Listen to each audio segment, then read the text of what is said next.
नमस्कार। मैं आप सबका उन्नति एस्ट्रो वाला यूट्यूब चैनल पर हार्दिक स्वागत करता हूं। दोस्तों, आज मैं अपनी लर्निंग का एक डिफरेंट एरिया में, कह लीजिए, अभी तक के जितने भी मेरे यूट्यूब चैनल पर वीडियो हैं उनसे अलग हटकर ट्रांजिट्स यानी गोचर के ऊपर मैं एक एग्जाम्पल के साथ आपके साथ डिस्कस करूंगा। अगर आपको ये सब पसंद आए, ये वीडियो पसंद आए, तो प्लीज़ इस मेरे यूट्यूब चैनल को सब्सक्राइब भी कीजिएगा और इस वीडियो को एग्जाम्पल के लिए अपने दोस्तों में या अपने आगे जो भी एस्ट्रोलॉजी सीख रहे हैं उनमें आगे फॉरवर्ड जरूर कीजिएगा। तो आइए दोस्तों, ट्रांजिट ऑफ प्लैनेट्स यानी गोचर का फल हम कैसे, गोचर में का फल हम कैसे देखते हैं जन्म कुंडली पर। दोनों कुंडलियां आपके सामने हैं, एक जन्म कुंडली है और दूसरी एक ट्रांजिट चार्ट है। जो मैं दोनों पे आपको इसको लगाते हुए, कैसे यूज करते हुए मैं अपना जो भी एग्जाम्पल लिया है वो डिस्कस कर रहा हूँ, उसके बारे में आपको बताऊंगा। तो सबसे पहले देखिए, ये जिस जातक की कुंडली है उस जातक की महादशा जो चल रही है वह महादशा गुरु की चल रही है और अंतरदशा जो है शनि की है। प्रत्यंतर जो दशा है वो चंद्रमा की है। उससे आगे भी हम जा सकते हैं, पर अभी हम इन तीन के ऊपर ही बात करते हैं, क्योंकि ये तकरीबन हम ये तीनों ही लेते हैं, सूक्ष्म या उससे ज्यादा और दशा तक हम नहीं जा रहे हैं। तो जो तीन ग्रह की जो है, बड़े ग्रह की, यानी सबसे जो पहले है महादशा जो है गुरु की है, और उसके बाद जो अंतरदशा है शनि की है, और प्रत्यंतर जो है वो चंद्रमा की है। और जो इस जातक का लगन जो है वो आप देख रहे हैं धनु लगन है, और धनु लगन के जो स्वामी हैं वह भी गुरु ही है। तो यहाँ पर जो गुरु है वह बैठा तो दूसरे भाव में है, लेकिन वह स्वामी पहले और चौथे भाव का है। जैसा कि आप इस एग्जाम्पल में स्लाइड के थ्रू देख रहे हैं, यहाँ पर आपको सेल ऑफ प्रॉपर्टी मैंने लिखा है, यानी कुछ जमीन या कुछ भी प्रॉपर्टी से संबंधित। जो प्रॉपर्टी का जो घर है वो बेसिकली चौथा घर है। तो प्रॉपर्टी के लिए अगर हम चौथा घर देखते हैं तो चौथे घर का जो स्वामी है वह भी यहाँ पर गुरु है, और गुरु यहाँ पर शनि की राशि में बैठा हुआ है और साथ में मंगल है। यह तो हम सभी जानते हैं कि जिस भी ग्रह की जब दशा चलती है तो वह अपने साथ बैठे हुए प्लेनेट का सबसे पहले रिजल्ट देता है, उसके बाद जिस घर में बैठा हुआ है उसका देता है, और फिर अपने कारक का भी रिजल्ट देता है। तो इसी आधार पर हम देखेंगे, जैसे हमने महादशा, अंतरदशा और प्रत्यंतर को देखा, तो यहाँ पर जो गुरु है वह स्वामी जो है वह लगन का और चौथे भाव का है। चौथे भाव से हम प्रॉपर्टी देखते हैं। और जो यहाँ पर जो मंगल है वह स्वामी है पहले पांचवें और 12वें भाव का, 5वें और 12वें भाव का।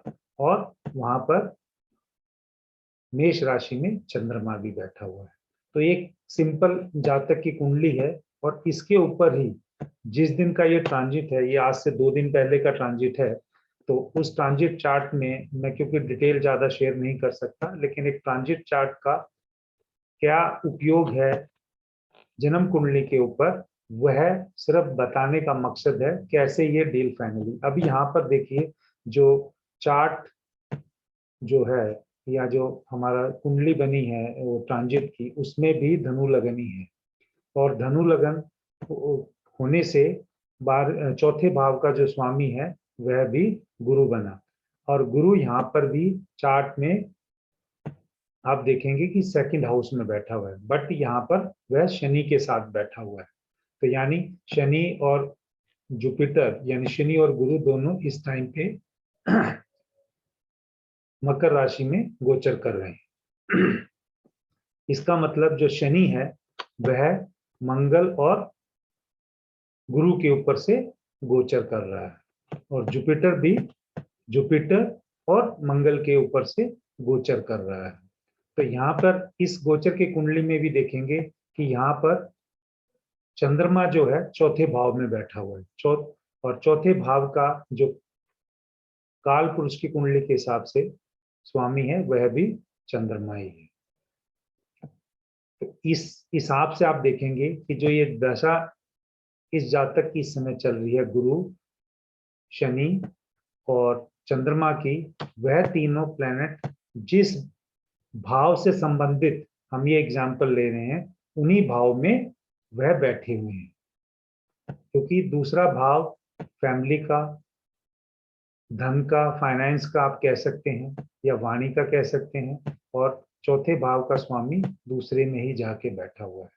और यहाँ से जब वह शनि जो अपनी तीसरी दृष्टि से अगर इस चार्ट को सेम इसके ऊपर ले जाएं, ये गोचर का यहाँ पर आप जब देखेंगे शनि यहाँ पर अगर बैठ गया दूसरे भाव में, तो यहाँ से चौथी भाव को देखेगा अपनी तीसरी दृष्टि से, सातवीं से वह अष्टम भाव को देखेगा, और अष्टम भाव का स्वामी भी यहाँ चंद्रमा है, और फिर 10वीं दृष्टि से अपने उच्च राशि को देखेगा शनि, क्योंकि यहाँ पर सप्तम भाव है जो ओवरऑल गेन का है।